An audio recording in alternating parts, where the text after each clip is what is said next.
Hello, जय श्री कृष्ण, जय श्री राम, जय श्री राधे राधे, जय श्री महाकाल। इस वीडियो में आपको श्रवण कराएंगे चित्रांगद और विचित्र वीर के अवतरण होने की कथा और उनके चरित्र की कथा।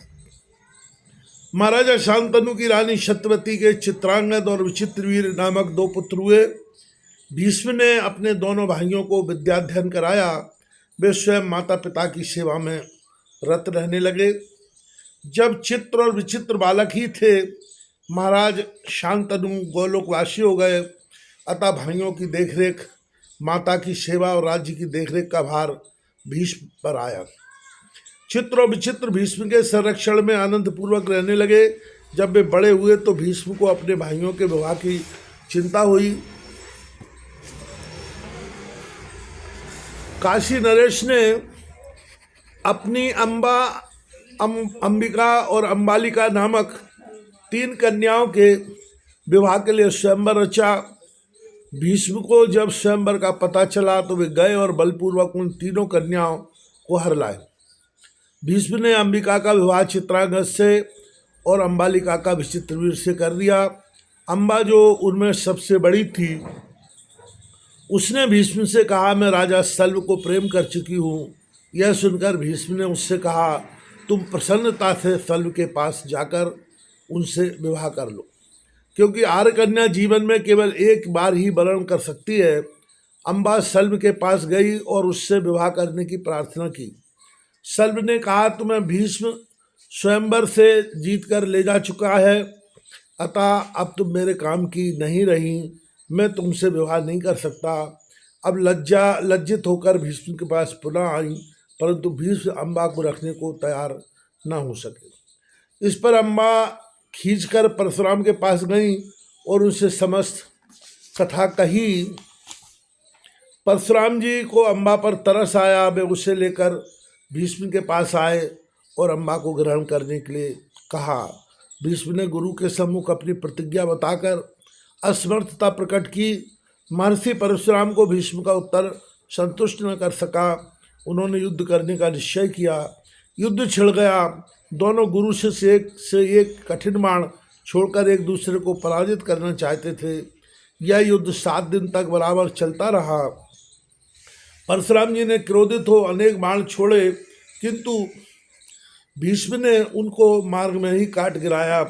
जब भृगुपति के सब अस्त्र समाप्त हो गए तो उन्होंने भीष्म को शाप दिया, तुमने क्षत्रिय होकर गुरु का अपमान किया है, इसलिए रण में तुम्हारी मृत्यु अस्त्रहीन होकर होगी।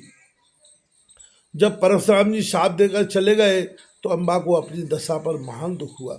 उसने भीष्म को शाप दिया, भीष्म, मेरी मृत्यु तेरे कारण हो रही है, अतः मैं ही तेरी मृत्यु का कारण बनूंगी। यह शाप देकर उस कन्या ने अग्नि में जलकर प्राण खो दिए और द्रुपद के यहाँ जन्म लेकर शिखंडी नाम से प्रसिद्ध हुई। इसके पश्चात भीष्म ने विदुर देश के राजा की शूद्रा नामक कन्या का हरण करके उसे विचित्रवीर की दासी बनाया। राजा चित्रांगद एक दिन आखेट की खोज में ऐसे जंगल में जा पहुँचे जहाँ चित्रांगद गंधर्व रहा करता था।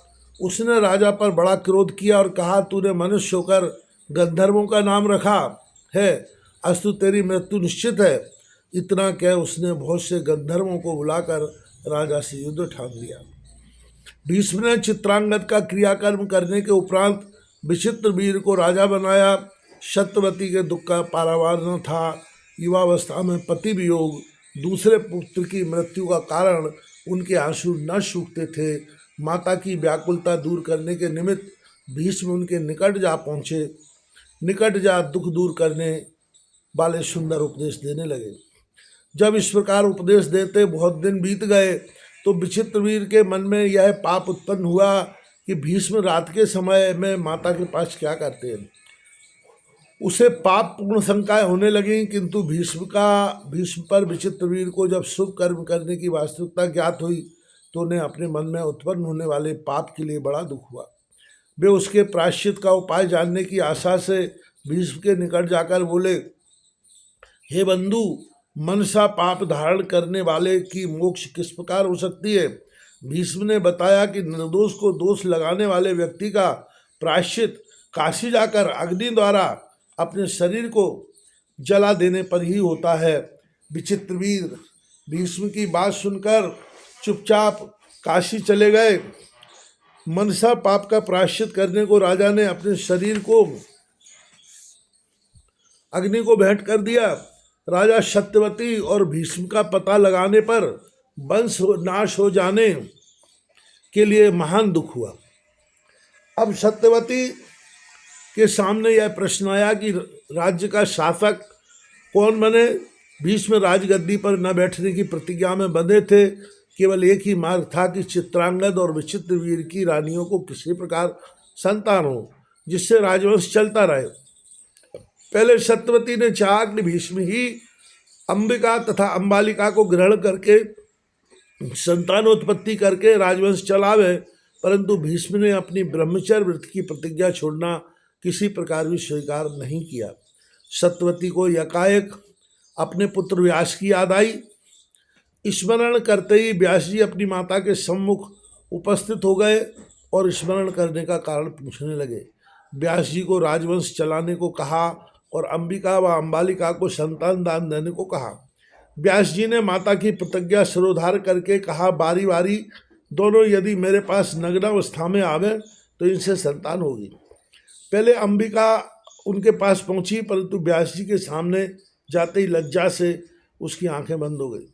व्यास जी ने कहा, तुम्हारे पुत्र तो होगा परंतु वह अंधा होगा। अतः अंबिका के गर्भ में धृतराष्ट्र हुए जो जन्मांध थे। अंबालिका जब व्यास जी के सामने आई तो वह उनके तेज को सह न सकने के कारण पीली पड़ गई। व्यास जी ने अंबालिका से कहा, तेरा पुत्र पांडु रोग से पीड़ित होगा। अंबालिका के गर्भ से पांडु जन्मे। दोनों रानियों के बाद शूद्रा व्यास जी के पास प्रसन्न मुद्रा में पहुंची। वह ना तो शर्माई और न पीली पड़ी। व्यास जी उससे बहुत प्रसन्न हुए और उसे वर दिया कि तुम्हारे गर्भ से बहुत विद्वान धर्मात्मा पुत्र जन्म लेगा। उनके गर्भ में महात्मा विदुर का जन्म हुआ। इस प्रकार व्यास जी की कृपा से धृतराष्ट्र, पांडु और विदुर ने शांतनु के वंश में जन्म लिया।